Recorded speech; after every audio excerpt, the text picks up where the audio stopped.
माननीय महोदय, राज्यसभा च पेश किया जाएगा दिल्ली सेवा बिल। गृह मंत्री अमित शाह करेंगे पेश। लोकसभा चो हो चुका है पास। पीएम मोदी दा विरोधियों ते तिखा निशाना, बोले हर चंगे काम दा करदे ने विरोध, ना काम करनगे अते ना ही करन देणगे। संसद दी नवी इमारत दा भी कर रहे विरोध। लोकसभा चोणां दीआं तैयारियां च जुटी भाजपा। अज अमृतसर जाणगे पंजाब भाजपा प्रधान सुनील जाखड़। पार्टी वर्कर्स नाल करनगे मुलाकात। तख्त श्री हजूर साहिब दा प्रशासक गैर सिख लगाउण ते एसजीपीसी ने जताया सख्त एतराज। धामी ने महाराष्ट्र के सीएम एकनाथ शिंदे नूं लिखी चिट्ठी, कहा तुरंत बदलिया जावे प्रशासक। नू हिंसा नूं लैके पुलिस दा एक्शन। हुण तक दर्ज हो चुकियां ने 56 एफआईआर। 147 लोकां दी हो चुकी है गिरफ्तारी। 8 अगस्त तक बंद रहेगा मोबाइल इंटरनेट। चंडीगढ़ के सैक्टर 39 के एडिशनल एसएचओ खिलाफ एफआईआर दर्ज कर कीता बर्खास्त। मामले हाले तक नहीं हुई कोई गिरफ्तारी। एसएचओ ते हन व्यापारी तो 1 करोड़ रुपए लुट्टन के इल्जाम। नशे की लत ने पुत्रा नूं बनाया प्यो दा कातल। बरनाला दे पिंड जलूर च नशा करन तो रोकन ते पिता नाल उलझे 2 पुत्तर। कोहाड़ी ते गंडासा मार के कीता कत्ल। एक पुत्तर नूं पुलिस ने कीता काबू, दूजा जख्मी होने करके जेरे इलाज। तरनतारन चलियां गोलियां, 2 नौजवान हुए जख्मी। मुर्गियां दी बाजी दौरान 2 धिरां च हुई सी लड़ाई।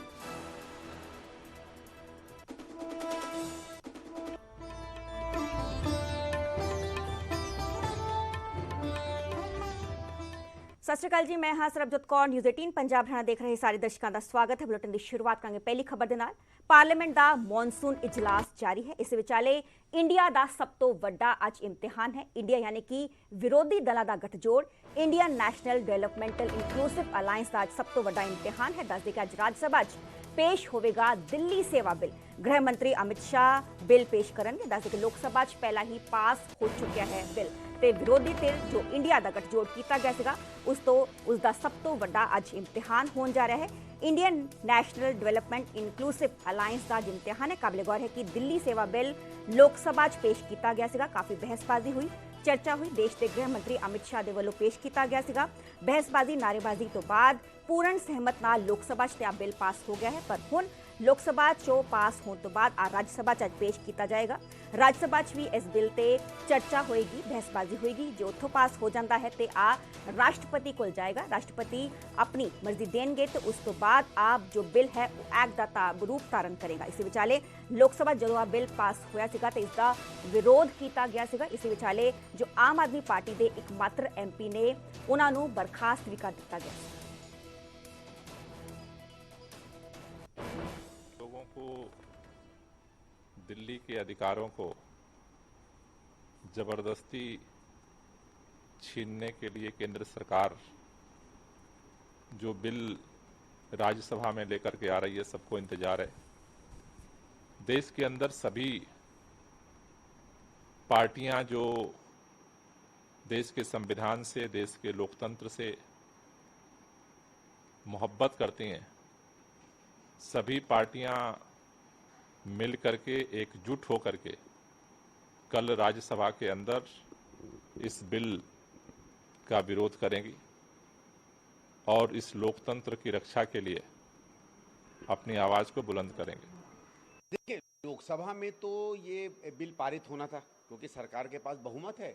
और अब तो जैसा मुझे ठीक से नहीं पता उस समय क्या हुआ, लेकिन बहुत से ऐसे दल जो एनडीए का हिस्सा नहीं है उन्होंने भी इस बिल का समर्थन किया है। तो अब जब राज्यसभा में ये बिल आएगा, राज्यसभा में शायद भारतीय जनता पार्टी और उसके जो सरकार में सहयोगी दल हैं उनका शायद 2, 4, 5 सीटों से पूरा बहुमत नहीं है। लेकिन अगर जो जैसे लोकसभा में हुआ है कि कुछ अन्य पार्टियों ने भी उनका समर्थन किया है, अगर वही रहा राज्यसभा में तो फिर तो बिल पारित हो जाएगा। और मेरा तो खैर एक अपना मत पहले से रहा है कि ये जो बिल है ये कोई दिल्ली के ढांचे को बहुत ज़्यादा नहीं बदलता है। और ये पूरी की पूरी जो कहानी बनी है और जिस तरीके से दिल्ली में फजूल का एक विवाद खड़ा किया गया, ये केजरीवाल ने कोई 4-5 साल से एक सुनियोजित तरीके से भारत सरकार से झगड़ा करके और उल्टी सीधी बार बार आरोप लगा के कभी एलजी पे, कभी किसी पे, कभी अधिकारियों पर एक प्रथा सी बना दी थी। तो उस कारण से जिस स्थिति में आज वो अपने आप को पा रहे हैं, वो पूरी तरीके से उनकी अपनी बनाई हुई है। आज वो बार बार एक ही मुद्दे को लेकर आते हैं, तो दिल्ली की जनता को दिखाना चाहते हैं कि मैं कोई काम इसलिए नहीं कर पा रहा क्योंकि मेरे पास अधिकार नहीं है, और ये बात बिल्कुल भी ठीक नहीं है। तो अभी गृह मंत्री जी ने लोकसभा में बहुत ही अच्छे से विस्तार से ये सारी बातों को बताया है कि क्यों हम अपना ये अमेंडमेंट लेके आ रहे हैं और क्यों इसकी ज़रूरत पड़ी। और दिल्ली एक, जैसे मैंने बताया, यूनियन टेरिटरी है, तो दिल्ली राज्य है ही नहीं। आज उनकी सरकार अपना पंजाब में भी है, तो वो पंजाब में ट्रांसफ़र पोस्टिंग करते हैं क्योंकि उनका कैडर उन्हीं के पास है। आज जो पंजाब के आईएएस ऑफिसर होते हैं उनको पंजाब कैडर का बोला जाता है, जो हमारे दिल्ली के आईएएस ऑफिसर होते हैं उनको यूटी कैडर का कहा जाता है। और हमारे देश में 8 है, हमारी यूटी 8 हैं। तो ये जो सारे अधिकारी होते हैं, ये सारे एक दूसरे अपने क्षेत्रों में दौरा करते रहते हैं, इनका ट्रांसफ़र पोस्टिंग होती रहती है। तो इनका ट्रांसफ़र पोस्टिंग का अधिकार केवल अरविंद केजरीवाल को नहीं मिल सकता है। होगा तो कितना तर्क और कितना पेतर्क ही रहने वाला है। मैं समझता हूँ कि हमारे गृह मंत्री जी ने जिस तरीके से इसको पेश किया था और सारी दलीलें जो अपना दी गई, इससे आसान तरीके से कोई और अपना बता भी नहीं सकता है, क्योंकि उन्होंने बताया कि जो हमारी दिल्ली है केंद्र शासित प्रदेश है, और केंद्र शासित प्रदेश की यूटी की अलग पावर्स होती है, राज्य की अलग पावर्स होती है। तो इसको अपना गुमराह नहीं करना चाहिए। सारी अपोजिशन पार्टी आज जो अरविंद केजरीवाल का साथ दे रही हैं, वो भी इस बात को अच्छे से मानती हैं कि दिल्ली के राज्य के अधिकार, क्योंकि हमारी दिल्ली राष्ट्रीय राजधानी है, तो राष्ट्रीय राजधानी वर्ल्ड में जितनी भी कैपिटल्स हैं, उनके जो भी अधिकार होते हैं वहाँ के केंद्र सरकार के पास होते हैं। इसलिए बार बार वो दिल्ली के सारे राज्य के अधिकार मांगते हैं। तो ये हमारे मुख्यमंत्री साहब को भी पता है कि ये उनकी मांग बिल्कुल ही ना। मुझे पूरा भरोसा है कि ये उतना ही घातक है। देखिए, बीजेपी से तो हम कहीं आगे हैं। अब छोटे राज्यों को तय करना है। आज दिल्ली के साथ हुआ, कल आंध्रा के साथ हो सकता है, तेलंगाना के साथ हो सकता है, उड़ीसा के साथ हो सकता है। तो इन दलों से हम उम्मीद करते हैं कि ये दल साथ देंगे हमारा, और साथ नहीं किन्हीं परिस्थितियों में दे पाएंगे तो अनुपस्थित रहेंगे।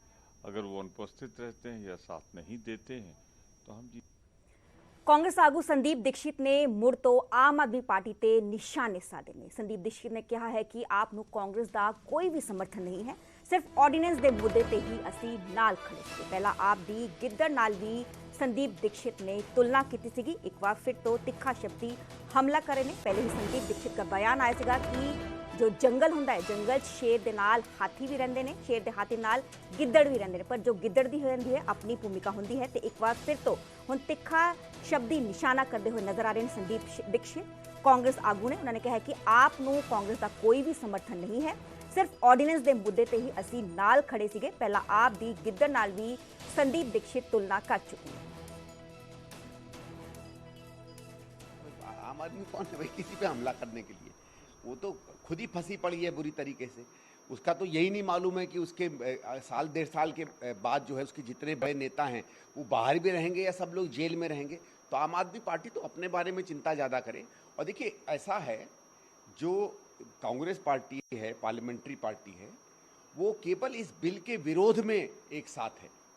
कांग्रेस पार्टी ने कहीं ये कहा हो कि दिल्ली में केजरीवाल की सरकार बहुत अच्छी चल रही है, या पंजाब में बहुत बेहतरीन सरकार ये लोग दे रहे हैं, या ये लोग भ्रष्ट नहीं हैं, या इन पर जो शराब का मुकदमा चल रहा है, या वो जो जासूसी वाला मुकदमा चल रहा है, या बसों में जो हेरा फेरी है वो नहीं किए, ऐसा कुछ नहीं है। ये मैं स्पष्ट करना चाहता हूँ कि हमारी पार्लियामेंट्री पार्टी भी, क्योंकि पार्लियामेंट्री पार्टी को या एआईसीसी अखिल भारतीय कांग्रेस कमेटी को ये लगता है कि संघीय ढांचे पर ये प्रहार है, इसलिए वो एक मत हुए हैं।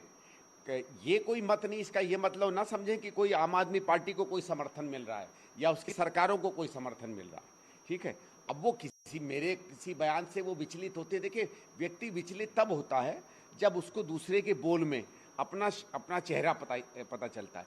तो ये किस तरीके से एक धूर्त तरीके से ये सबको एक बरगलाते रहे हैं, गलत बयानी करते रहे हैं, वो बात स्पष्ट है।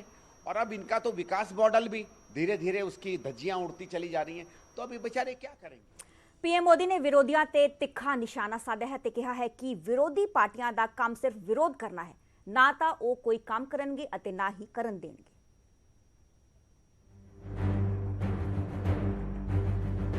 खुद तो कुछ करेंगे नहीं और किसी को करने भी न देंगे। ਦੇਸ਼ ਦੇ ਲਈ 508 ਸਟੇਸ਼ਨਾਂ ਦੇ ਨਵੀਕਰਨ ਨੂੰ ਹਰੀ ਝੰਡੀ ਵਿਖਾਉਂਦਿਆਂ ਪ੍ਰਧਾਨ ਮੰਤਰੀ ਨੇ ਵਿਰੋਧੀ ਧਿਰਾਂ ਤੇ ਜੰਮ ਕੇ ਹਮਲਾ ਬੋਲਿਆ।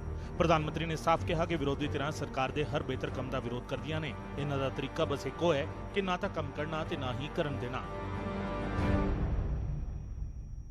भाग्य से हमारे देश में विपक्ष का एक धड़ा आज भी पुराने ढरे पर चल रहा है। वो आज भी खुद तो कुछ करेंगे नहीं और किसी को करने भी न देंगे, न काम करेंगे न करने देंगे। ये रवैये पर अड़े हुए हैं। ਇਸ ਦੇ ਨਾਲ ਹੀ ਪ੍ਰਧਾਨ ਮੰਤਰੀ ਨੇ ਕਿਹਾ ਕਿ 70 ਸਾਲਾਂ ਤੋਂ ਇਹਨਾਂ ਧਿਰਾਂ ਨੇ ਆਪ ਤਾਂ ਕੁਝ ਕੀਤਾ ਨਹੀਂ ਅਤੇ ਜਦੋਂ ਸਰਕਾਰ ਨੇ ਕੋਈ ਬਿਹਤਰ ਕੰਮ ਕੀਤੇ ਤਾਂ ਉਹਨਾਂ ਦਾ ਵੀ ਵਿਰੋਧ ਹੀ ਕੀਤਾ ਗਿਆ। ਭਾਵੇਂ ਨਵੀਂ ਉਸਾਰੀ ਗਈ ਸੰਸਦ ਦੀ ਇਮਾਰਤ ਦੇ ਵਿਰੋਧ ਦਾ ਮਸਲਾ ਹੋਵੇ ਜਾਂ ਫਿਰ ਸਟੈਚੂ ਆਫ ਲਿਬਰਟੀ ਤੇ ਨਾ ਜਾਣ ਦਾ ਵਿਰੋਧੀਆਂ ਦਾ ਫੈਸਲਾ। विपक्ष के इस धड़े ने संसद की नई इमारत का भी विरोध किया। हमने कर्तव्य पथ का विकास किया तो उसका भी विरोध किया गया। इन लोगों ने 70 साल तक देश के वीर शहीदों के लिए वॉर मेमोरियल तक नहीं बनाया। जब हमने नेशनल वॉर मेमोरियल बनाया, उसका निर्माण किया, तो इसकी भी सरेआम आलोचना करते उनको शर्म नहीं आई। ਪ੍ਰਧਾਨ ਮੰਤਰੀ ਨੇ ਨਵੇਂ ਸਟੇਸ਼ਨਾਂ ਦੀ ਸ਼ੁਰੂਆਤ ਵੇਲੇ ਸਿਆਸੀ ਵਿਰੋਧੀਆਂ ਨੂੰ ਜਿਸ ਤਰੀਕੇ ਨਿਸ਼ਾਨੇ ਤੇ ਲਿਆ, ਉਸਨੇ ਇੱਕ ਵਾਰ ਫੇਰ ਵਿਰੋਧੀਆਂ ਦੇ ਬਣਾਏ ਗੱਠਜੋੜ ਤੇ ਸਵਾਲ ਖੜੇ ਕਰ ਦਿੱਤੇ ਨੇ। Bureau report, news 18 Punjab. ਹੁਣ ਗੱਲ ਕਰਾਂਗੇ ਸਿੱਧੂ ਮੂਸੇਵਾਲੇ ਦੇ ਪਿਤਾ ਬਲਕੌਰ ਸਿੰਘ ਦੀ। ਸਿੱਧੂ ਮੂਸੇਵਾਲੇ ਦੇ ਪਿਤਾ ਬਲਕੌਰ ਸਿੰਘ ਨੇ ਇਨਸਾਫ ਦੀ ਮੰਗ ਨੂੰ ਲੈ ਕੇ ਇੱਕ ਵਾਰ ਮੁੜ ਤੋਂ ਪੰਜਾਬ ਸਰਕਾਰ ਤੇ ਨਿਸ਼ਾਨੇ ਸਾਧੇ। ਇਹਨਾਂ ਇਨਸਾਫ ਨੂੰ ਲੈ ਕੇ ਸਰਕਾਰ ਦੀ ਨੀਅਤ ਤੇ ਵੀ ਸਵਾਲ ਚੁੱਕੇ। ਕਿ ਨਕਮੀ ਸਰਕਾਰ ਨੇ ਆਉਣਾ ਸੀ ਔਰ ਮੇਰੇ ਘਰ ਨੂੰ ਜਿੰਦਾ ਰੱਖਣਾ ਸੀ। ਅਸੀਂ ਕੋਈ ਸਾਡੀ ਵੱਡੀ ਗੱਲ ਨਹੀਂ, ਅਸੀਂ ਨਹੀਂ ਕਹਿੰਦੇ ਕਿਸੇ ਨੂੰ ਮੇਰੇ ਕਹੇ ਜੋ ਫਾਹਾ ਲਾ ਦਿਓ। ਅਸੀਂ ਕੇਵਲ ਤੇ ਕੇਵਲ ਇੰਨੀ ਗੱਲ ਕਹਿ ਰਹੇ ਹਾਂ, ਉਹਨੂੰ ਇਨਵੈਸਟੀਗੇਸ਼ਨ ਦੇ ਵਿੱਚ ਸ਼ਾਮਲ ਕਰ ਲਓ ਭਾਈ। 1.25 ਸਾਲ ਹੋ ਗਿਆ ਆਹੀ ਗੱਲ ਰਟੀ ਜਾਂਦੇ ਬਾਰ-ਬਾਰ। ਮੈਨੂੰ ਇਹ ਲੱਗਦਾ ਕਿ ਇਹ ਤੁਸੀਂ ਸੁਣਨ ਵਾਲੇ ਵੀ ਅੱਕ ਗਏ ਹੋਵੋਗੇ, ਇਹਦੀ ਕੋਈ ਗੱਲ ਵਧਾਈ ਜਾਂਦੇ। परंतु एक भी बंदे कोई कार्रवाई नहीं कर रहे। जे असीं कहने सिक्योरिटी लीक की यार, तुहाडे गवर्नमेंट के ऑफिसर की यह गलती है, तुसीं किसी की जिम्मेवारी फिक्स क्यों नहीं करते भी किहने गलती की है। सानू थोड़ा जिहा लगे भी हाँ गवर्नमेंट एक्शन चाहिए, नहीं कोई कार्रवाई करती। लॉरेंस वीडियो बना दिंदा है, कस्टडी दे विच होण दे बावजूद नहीं, एक नहीं 2 वीडियो आ जांदियां ने, सिर ते बिठाती। ਅਸੀਂ ਜੇ ਪੁੱਛਣ ਜਾਂਦੇ ਆ ਤਾਂ ਸਾਨੂੰ ਮਿਲਦੇ ਨਹੀਂ ਹੈ। ਹੁਣ ਤਾਂ ਮੱਥੇ ਲਾਉਣੋਂ ਹੀ ਹਟ ਗਏ ਬਿਲਕੁਲ। ਤਸਕਰਾਂ ਦੇ ਇੰਨੇ ਹੌਸਲੇ ਵੱਧ ਗਏ। ਉਹ ਬੱਚੇ ਦੇ ਫਰੀਦਕੋਟ ਇਲਾਕਾ ਪਰਸੋਂ ਸ਼ਰੇਆਮ ਗੋਲੀ ਮਾਰਤੀ, ਕਿਉਂਕਿ ਹੁਣ ਤਾਂ ਇਹਨਾਂ ਨੂੰ ਵਰਜਣਾ ਵੀ ਗੌਰਮੈਂਟ ਦੇ ਬਸ ਤੋਂ ਬਾਹਰ ਦੀ ਗੱਲ ਹੋਈ ਪਈ ਹੈ। ਇਹਦੇ ਨਾਲ ਸਾਡੇ ਪੰਜਾਬ ਦੀ, ਸਾਡੀ ਕਮਿਊਨਿਟੀ ਦੀ ਬਾਹਰ संसार भर के बहुत बदनामी हो रही है। क्योंकि जिथे जिथे अज तक असी भाईचारे करके साढ़े कल्चर करके जाने जाते थे, उस चीज़ की घाट बेशक हले भी नहीं है। लोगों ने बढ़ चढ़ के जे एक पिंड के पानी आया तो देखो 8-8 पिंड की पिठ से खलो के पिछे आके सरकार तो इलावा लोगों ने मदद राशन की हरे चारे की कोई छड़ी नहीं। पर मैं जो अगवाई सरकार ने करनी चाहिए, किसी कोई भी बंदा उत्थे इन्हों का इन्वॉल्वमेंट कितने भी नहीं देखी गई किसी गतिविधि में। लोग इतना ज़्यादा हताश ने, खास करके लॉ एंड आर्डर की पोजीशन पे। बंदा मारना तो एक बहुत मामूली गल होगी, क्योंकि ये चीज़ां वध भी इस करके रही ने ਜਿਹੜੇ ਸਾਡੇ ਕਾਨੂੰਨ ਦੀ ਪਹੁੰਚ ਬੜੀ ਘੱਟ ਹੈ, ਸਜ਼ਾ ਬੜੀ ਘੱਟ ਹੈ। ਇਸੇ ਕਰਕੇ ਹਰ ਇੱਕ ਬੰਦੇ ਦਾ ਹੌਸਲਾ ਪੈਂਦਾ ਜਿਹਦਾ ਮਰਜ਼ੀ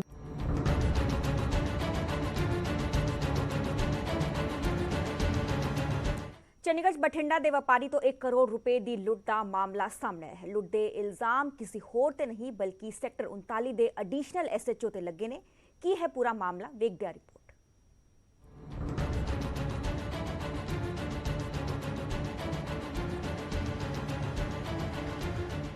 ਸੀਲਬੰਦ ਡੱਬਿਆਂ ਵਿੱਚ 5-500 ਦੇ ਨੋਟ ਪੁਲਿਸ ਨੇ ਰਿਕਵਰ ਕੀਤੇ ਨੇ ਤੇ ਰਿਕਵਰ ਕੀਤੇ ਨੇ ਪੁਲਿਸ ਵਾਲੇ ਤੋਂ। ਮਾਮਲਾ ਲੁੱਟ ਦਾ ਹੈ। ਇਸ ਗੁੰਝਲ ਨੂੰ ਥੋੜਾ ਸੌਖੇ ਤਰੀਕੇ ਸਮਝਾਉਂਦੇ ਹਾਂ। ਚੰਡੀਗੜ੍ਹ ਪੁਲਿਸ ਵਿਵਾਦਾਂ ਦੇ ਵਿੱਚ ਹੈ। ਮਾਮਲਾ ਚੰਡੀਗੜ੍ਹ ਦੇ ਸੈਕਟਰ 39 ਥਾਣੇ ਨਾਲ ਜੁੜਿਆ ਹੈ, ਜਿੱਥੇ ਦੇ ਐਡੀਸ਼ਨਲ ਐਸਐਚਓ ਨਵੀਨ ਫੋਗਾਟ ਤੇ ਬਠਿੰਡਾ ਦੇ ਵਪਾਰੀ ਤੋਂ 1 ਕਰੋੜ ਰੁਪਏ ਦੀ ਲੁੱਟ ਦੇ ਇਲਜ਼ਾਮ ਲੱਗੇ ਨੇ। ਸਾਨੂੰ ਜੀ ਇੱਕ ਕੰਪਲੇਨੈਂਟ ਹੈ ਸੰਜੇ ਗੋਇਲ ਬਠਿੰਡਾ ਤੋਂ। ਉਹਨਾਂ ਦੀ ਕੰਪਲੇਂਟ ਆਈ ਸੀ ਕਿ 3 ਬੰਦਿਆਂ ਨੇ ਉਹਨਾਂ ਦੀ 4 ਅਗਸਤ ਨੂੰ 1 ਕਰੋੜ 1 ਲੱਖ ਰੁਪਏ ਦੀ ਉਹਨਾਂ ਤੋਂ ਅਬਡਕਸ਼ਨ ਪਹਿਲੇ ਉਹਨਾਂ ਨੂੰ ਕੀਤਾ, ਉਹਨਾਂ ਨੂੰ ਥ੍ਰੈਟਨ ਕਰਕੇ ਐਕਸਟੋਰਸ਼ਨ ਕੀਤੀ ਤੇ ਉਹਨਾਂ ਨੂੰ ਡਰਾ ਧਮਕਾ ਕੇ ਚੰਡੀਗੜ੍ਹ ਤੋਂ ਭਜਾਤਾ। ਤੇ ਜਦੋਂ ਪੂਰੇ ਮਾਮਲੇ ਦੀ ਅਸੀਂ ਇਨਕੁਆਇਰੀ ਕੀਤੀ, ਇਨਵੈਸਟੀਗੇਟ ਕੀਤਾ ਤਾਂ ਪਤਾ ਲੱਗਿਆ ਕਿ ਉਹਦੇ 'ਚ ਉਹਨਾਂ 4 ਬੰਦਿਆਂ 'ਚੋਂ ਇੱਕ ਬੰਦਾ ਜਿਹੜਾ ਚੰਡੀਗੜ੍ਹ ਪੁਲਿਸ ਦਾ ਸਬ ਇੰਸਪੈਕਟਰ ਸੀ। ਸਬ ਇੰਸਪੈਕਟਰ ਨਵੀਨ ਫੋਗਾਟ ਦਾ ਜਿਹੜਾ ਨਾਮ ਇਹਦੇ 'ਚ ਸਾਹਮਣੇ ਆ ਰਿਹਾ ਹੈ। ਸਾਰੇ ਮਾਮਲੇ ਦੀ ਕੌਗਨੀਜ਼ੈਂਸ ਇਮੀਡੀਏਟਲੀ ਲੈਂਦੇ ਹੋਏ ਚੰਡੀਗੜ੍ਹ ਪੁਲਿਸ ਨੇ ਆਪਣਾ ਵੱਖ-ਵੱਖ ਧਾਰਾ 'ਚ ਮੁਕੱਦਮਾ ਦਰਜ ਕੀਤਾ ਤੇ ਉਹਦੀ ਤਫਤੀਸ਼ ਜਾਰੀ ਹੈ। ਸ਼ਿਕਾਇਤਕਰਤਾ ਦੇ ਮੁਤਾਬਿਕ ਮੁਲਜ਼ਮ ਪੁਲਿਸ ਮੁਲਾਜ਼ਮ ਨੇ ਉਹਨਾਂ ਨੂੰ ਡਰਾਇਆ ਧਮਕਾਇਆ ਤੇ ਝੂਠੀ ਐਫਆਈਆਰ ਦੇ ਵਿੱਚ ਫਸਾਉਣ ਦੀ ਧਮਕੀ ਵੀ ਦਿੱਤੀ। ਸਬ ਇੰਸਪੈਕਟਰ ਨਵੀਨ ਫੋਗਾਟ ਤੇ ਹੋਰ ਜਿਹੜੇ ਉਹਨਾਂ ਨਾਲ ਸਾਥੀ ਸੀ, ਪ੍ਰਾਈਵੇਟ ਬੰਦੇ ਸੀ, ਉਹਨਾਂ ਨੇ ਇਹਨਾਂ ਨੂੰ ਥ੍ਰੈਟਨ ਕਰਨ ਦੀ ਕੋਸ਼ਿਸ਼ ਕੀਤੀ, ਝੂਠੀ ਐਫਆਈਆਰ ਨਾਲ ਡਰਾਉਣ ਦੀ ਕੋਸ਼ਿਸ਼ ਕੀਤੀ। ਇਸੇ ਕਰਕੇ ਅਸੀਂ ਇਹਦੇ 'ਚ ਐਕਸਟੋਰਸ਼ਨ ਦੇ ਧਾਰਾ ਐਡ ਕੀਤੀਆਂ। ਇਹ ਪੂਰਾ ਮਾਮਲਾ ਕੀ ਹੈ ਹੁਣ ਇਹ ਵੀ ਸਮਝ ਲਓ। ਪੁਲਿਸ ਜਾਂਚ ਦੇ ਵਿੱਚ ਸਾਹਮਣੇ ਆਇਆ ਕਿ ਮਾਮਲਾ 2-2000 ਰੁਪਏ ਦੇ ਨੋਟ ਬਦਲਣ ਨੂੰ ਲੈ ਕੇ ਸ਼ੁਰੂ ਹੋਇਆ ਸੀ। ਇੱਕ ਸਰਵੇਸ਼ ਦਾਮ ਦੇ ਬੰਦੇ ਨਾਲ ਇਹਨਾਂ ਦੀ ਗੱਲ ਹੋਈ, ਜਿਨੇ ਇਹਨਾਂ ਦੀ ਕਰੰਸੀ ਐਕਸਚੇਂਜ ਦਾ ਕੁਝ ਕੰਮ ਸੀ, ਉਹਨੇ ਕਰਕੇ ਦੇਣੀ ਸੀ। ਸਰਵੇਸ਼ ਨੇ ਅੱਗੇ ਇੱਕ ਜਤਿੰਦਰ ਨਾਮ ਦੇ ਬੰਦੇ ਨਾਲ ਇਹਨਾਂ ਦਾ ਰਾਬਤਾ ਕਰਾਇਆ, ਜੋ ਐਰੋਸਿਟੀ ਮੋਹਾਲੀ 'ਚ ਜਿਹਦੀ ਇੱਕ ਟਰੈਵਲ ਏਜੰਸੀ ਕੋਈ ਇਸ ਤਰ੍ਹਾਂ ਦੀ ਇਮੀਗ੍ਰੇਸ਼ਨ ਕੰਪਨੀ ਚੱਲ ਰਹੀ ਹੈ। ਜਤਿੰਦਰ ਕੋਲੇ ਪਹਿਲੇ ਜਾਂਦੇ ਆ, ਸੰਜੇ ਗੋਇਲ ਬੰਦਾ ਡਰਾਈਵਰ ਬਠਿੰਡੇ ਤੋਂ ਚੱਲ ਕੇ ਆਉਂਦਾ। ਪਹਿਲੇ ਜਤਿੰਦਰ ਕੋਲ ਇਹ ਆਪਣਾ ਐਰੋਸਿਟੀ ਜਾਂਦੇ ਆ। ਐਰੋਸਿਟੀ ਤੋਂ ਜਤਿੰਦਰ ਤੇ 2 ਅਣਪਛਾਤੇ ਬੰਦੇ ਮਰਸੀਡੀਜ਼ 'ਚ ਉੱਥੋਂ ਇਹਨੂੰ ਲੈ ਕੇ 40 ਸੈਕਟਰ ਦੀ ਮਾਰਕੀਟ ਲੈ ਕੇ ਆਉਂਦੇ ਆ। ਕੰਪਲੇਨੈਂਟ ਦਾ ਕਹਿਣਾ ਹੈ ਕਿ 3 ਬੰਦੇ ਉੱਥੇ ਆਉਂਦੇ ਆ, ਜਿਨ੍ਹਾਂ 'ਚੋਂ ਇੱਕ ਵਰਦੀਧਾਰੀ ਬੰਦਾ ਸੀ, ਬਾਕੀ 2 ਬੰਦੇ ਸਿਵਲ ਡਰੈਸਡ ਸੀ। ਇਹਨਾਂ ਦੀ ਗੱਡੀ ਤੇ ਆ ਕੇ ਨੌਕ ਕਰਦੇ ਆ, ਉਹਦੀ ਸਰਚ ਹੁੰਦੀ ਹੈ। ਸਰਚ 'ਚ ਭਾਰੀ ਮਾਤਰਾ ਵਿੱਚ ਕੈਸ਼ ਜਿਹੜਾ ਬਰਾਮਦ ਹੁੰਦਾ ਹੈ। ਜਤਿੰਦਰ ਤੇ ਗਿੱਲ ਜਿਹੜੇ 2 ਐਂਟੀਟੀਜ਼ ਹੈ ਉੱਥੋਂ ਹੀ ਭੱਜ ਜਾਂਦੇ ਆ। ਜਦੋਂ ਹੀ ਪੁਲਿਸ ਪਹੁੰਚਦੀ ਹੈ ਉਹ ਦੋਨੋਂ ਉੱਥੋਂ ਐਬਸਕੌਂਡਿੰਗ ਹੋ ਜਾਂਦੇ ਆ ਤੇ ਜਿਹੜੀ ਇੱਕ ਮਰਸੀਡੀਜ਼ ਕਾਰ 'ਚ 2 ਅਣਪਛਾਤੇ ਬੰਦੇ ਸੀ ਉਹ ਵੀ ਮੌਕੇ ਤੋਂ ਭੱਜ ਗਏ। ਸਿਰਫ ਸਾਡੇ ਕੰਪਲੇਨੈਂਟ ਉਹਨਾਂ ਦੇ ਡਰਾਈਵਰ ਤੇ ਕੈਸ਼ ਉੱਥੇ ਰਹਿ ਗਿਆ। ਉਸ ਤੋਂ ਬਾਅਦ 3 ਬੰਦੇ ਜਿਹੜੇ ਜਿਨ੍ਹਾਂ 'ਚੋਂ 2 ਇੱਕ ਪੁਲਿਸ ਮੁਲਾਜ਼ਮ ਸ਼ਨਾਖਤ ਹੋਇਆ, ਹਲੇ 2 ਦਾ ਪਤਾ ਲੱਗ ਰਿਹਾ। ਉਹ ਸਾਰੇ ਇਹਨਾਂ ਨੂੰ ਉੱਥੋਂ ਮੌਕੇ ਤੋਂ ਲਿਜਾ ਕੇ ਇਹਨਾਂ ਤੋਂ ਪੈਸੇ ਆਪਣੇ ਸਾਰੇ ਐਕਸਟੋਰਟ ਕਰਦੇ ਆ। 1 ਕਰੋੜ 1 ਲੱਖ ਦਾ ਅਮਾਉਂਟ ਉਹਨਾਂ ਤੋਂ ਐਕਸਟੋਰਟ ਕਰਦੇ ਆ ਅਤੇ ਉਹਨਾਂ ਨੂੰ ਉੱਥੇ ਪੈਸਾ ਛੱਡ ਕੇ ਭੱਜ ਜਾਣ ਲਈ ਕਿਹਾ ਗਿਆ। ਜ਼ਿਕਰਯੋਗ ਹੈ ਕਿ ਮੁਲਜ਼ਮ ਪੁਲਿਸ ਮੁਲਾਜ਼ਮ ਨਵੀਨ ਫੋਗਾਟ ਪਹਿਲਾਂ ਵੀ ਇੱਕ ਮਾਮਲੇ ਵਿੱਚ ਡਿਸਮਿਸ ਕੀਤਾ ਗਿਆ ਸੀ। ਨਵੀਨ ਫੋਗਾਟ ਜੀ ਪਹਿਲੇ ਇੱਕ ਰੇਪ ਕੇਸ ਇਹਦੇ ਤੇ ਦਰਜ ਹੋਇਆ ਸੀ ਤੇ ਇਹਨੂੰ ਡਿਸਮਿਸ ਕੀਤਾ ਗਿਆ ਸੀ ਸਰਵਿਸ ਤੋਂ। ਰੇਪ ਕੇਸ 'ਚ ਬਹਾਲੀ ਇਹਦੀ ਹੋਈ ਸੀ, ਅਕੁੱਟਲ ਇਹਦੀ ਹੋਈ ਸੀ ਤੇ ਉਸ ਤੋਂ ਬਾਅਦ ਇਹਦੀ ਰੀਇਨਸਟੇਟਮੈਂਟ ਹੋਈ ਸੀ ਪੁਲਿਸ ਡਿਪਾਰਟਮੈਂਟ 'ਚ। ਉਸ ਤੋਂ ਬਾਅਦ ਇਹ 39 ਥਾਣੇ ਵਿੱਚ ਕੰਮ ਕਰ ਰਿਹਾ ਸੀ ਤੇ ਹੁਣ 39 ਥਾਣੇ ਵਿੱਚ ਕੰਮ ਕਰਦਿਆਂ ਹੋਇਆ ਇਸੇ ਥਾਣੇ ਦੇ ਏਰੀਆ 'ਚ ਇਹ ਜਿਹੜਾ ਸਾਰਾ ਮਾਮਲਾ ਸਾਹਮਣੇ ਆਇਆ।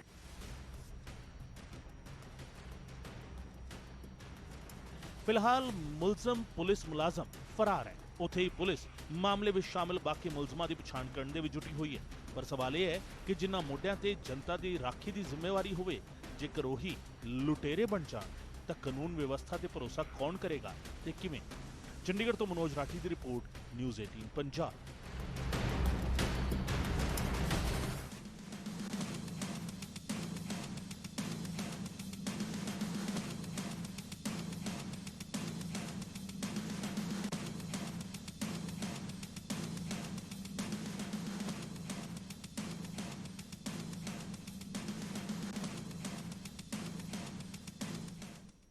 ਨੂੰ ਹਿੰਸਾ ਦੀ ਜਾਂਚ ਦਾ ਸੇਕ ਹੁਣ ਸਿਆਸਤ ਤੱਕ ਪਹੁੰਚ ਗਿਆ ਹੈ। ਆਪ ਆਗੂ ਖਿਲਾਫ ਪਰਚਾ ਦਰਜ ਹੋਇਆ ਹੈ ਤਾਂ ਉਹਨਾਂ ਸੱਤਾ ਧਿਰ ਤੇ ਵੱਡੇ ਇਲਜ਼ਾਮ ਲਗਾਏ।